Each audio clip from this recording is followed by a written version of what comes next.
নমস্কাৰ। এই মুহূৰ্তত লৈ আহিছোঁ অসমবাসী ৰাইজৰ কাৰণে সন্ধিয়াৰ কেইবাটাও বিগ ব্ৰেকিং নিউজ। আজি হৈছে 22 এপ্ৰিল। ৰাজ্যৰ কোটি কোটি জনসাধাৰণৰ বাবে লৈ আহিছোঁ কেইটামান গুৰুত্বপূৰ্ণ খবৰ। ৰাজ্যত আৰম্ভ হ'ব লোকপিয়াল গণনা। 2 আগষ্টৰ পৰা ৰাজ্যত লোকপিয়াল গণনা। ঘৰে ঘৰে যাব গণনাকাৰী বিষয়া। আৰু কি নথিপত্ৰৰ প্ৰয়োজন হ'ব, সাজু কৰি ৰাখক নথিপত্ৰ। আৰু কি নথিপত্ৰ লাগিব। মাছমৰীয়াসকলৰ বাবে আহি গ'ল ডাঙৰ খবৰ। 15 জুলাই পৰ্যন্ত নিষিদ্ধ মাছ ধৰা কাৰ্য।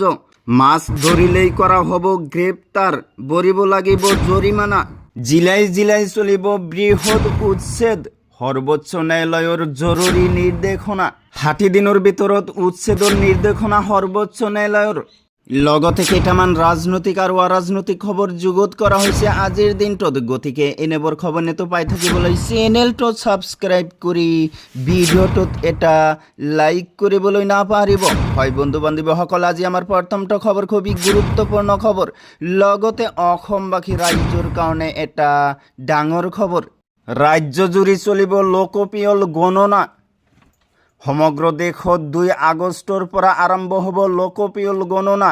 17 আগষ্টৰ পৰা ঘৰে ঘৰে যাব গণনাকাৰী বিষয়া। 15 ছেপ্টেম্বৰ পৰ্যন্ত ৰাজ্যজুৰি চলিব লোকপিয়ল।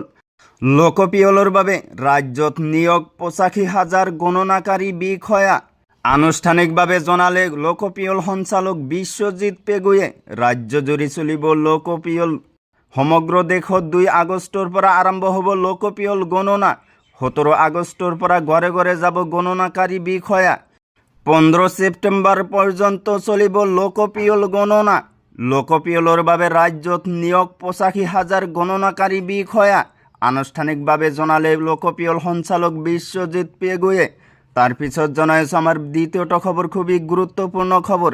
লগতে অসমবাসী ৰাইজৰ কাৰণে এটা ডাঙৰ খবৰ।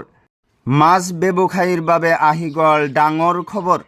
15 জুলাই পৰ্যন্ত জাৰি নিৰ্দেশনা। মাছ প্ৰজনন কালৰ সময়ত কোনেও ধৰিব নোৱাৰিব মাছ। আইন ভংগ কৰিলেই ভৰিব লাগিব জৰিমনা। আইন ভংগকাৰীক গ্ৰেপ্তাৰ কৰাৰ লগতে প্ৰদান কৰা হ'ব বিহিত শাস্তি।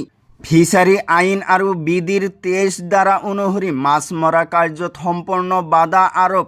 7 পৰা 14 ছেণ্টিমিটাৰতকৈ কোনো ধৰণৰ জাল মৰা বা মাছ ধৰা কাৰ্যত আদিত নিষিদ্ধ ঘোষণা।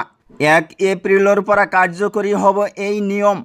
তাৰ পিছত জনাইছোঁ আমাৰ পৰৱৰ্তীটো খবৰ, খুবেই গুৰুত্বপূৰ্ণ খবৰ। লগতে অসমবাসী ৰাইজৰ কাৰণে এটা ডাঙৰ খবৰ। ৰাষ্ট্ৰীয় ঘাইপথৰ দুয়োকাষে চলিব বৃহৎ উচ্ছেদ। 60 দিনৰ ভিতৰত উচ্ছেদৰ নিৰ্দেশ সৰ্বোচ্চ ন্যায়ালয়ৰ। ঘাইপথৰ পৰিসৰৰ ভিতৰত থাকিব নোৱাৰিব ব্যৱসায়িক প্ৰতিষ্ঠান। যেনে হোটেল, ধাবা, দোকান সকলোতে চলিব উচ্ছেদ। জিলাই জিলাই চলিব উচ্ছেদ অভিযান।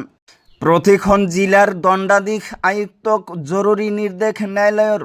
সকলো অবৈধ দোকান পোহাৰ উচ্ছেদৰ কাৰা নিৰ্দেশ। NHৰ দুয়োকাষে থকা ৰাইট অফ ৱেত থাকিব নোৱাৰিব দোকান। 30 দিনৰ ভিতৰত সকলো প্ৰতিষ্ঠানৰ অনুজ্ঞাপত্ৰ পৰীক্ষাৰ নিৰ্দেশ। ৰাষ্ট্ৰীয় ঘাইপথৰ দুয়োকাষে চলিব বৃহৎ উচ্ছেদ। তো বন্ধুসকল, এইখিনি দিব লগা আছিল আজিৰ ইনফৰমেশ্যন। ভিডিঅ'টো ভাল লাগিলে চেনেলটো ছাবস্ক্ৰাইব কৰিবলৈ নাপাহৰিব। থেংক ইউ ফৰ ৱাচিং মাই ফুল ভিডিঅ'।